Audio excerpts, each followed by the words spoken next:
तो वो चीज के अपने जीवन में नाटक ठीक लगा ना? नाटक से क्या समझ में आया? अरे वही लिखावा पढ़ावा शिक्षा ला चला आगे बढ़ा। ये समझ में आया ना कि संविधान में बेटा बेटी महिला पुरुष सबकी बराबर है। हमारा कोनो दायित्व ना बनता कि हम बेटा बेटी में महिला पुरुष में भेद करें।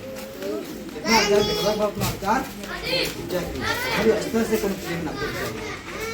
दहेज के लिए कुछ समझ बना ना? मांगे बिना चाहिए लेकिन कहाँ है कहीं समझदारी। समझदारी आपकी तरफ से होती है ना। हम अपने स्तर से समझदारी दिखाई तो हमारा देखिए देखा पूरा समाज दिखाए तो हम तो शुरुआत करें कम से कम करें अपने तरफ से। समझ में आ रहा ना? दहेज गलत बात है कि ना?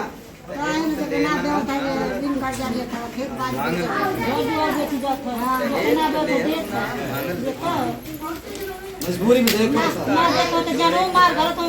वो बात ना वो खामियाजा महिला के भुगते पड़ेला लड़की के। दहेज ऐसा ना विश्राम बात दोनों परिवार दिक्कत में है। वो भी परिवार दिक्कत में है, वो भी परिवार दिक्कत में है। तो दहेज कहाँ है समाज में? दहेज का समापन कल बहुत जरूरी है। लेकिन हमें आप मित्र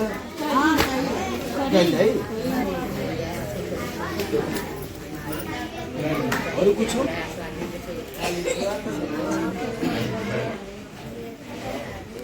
और किसी कोई सवाल है आप लोग बोल रहे हैं?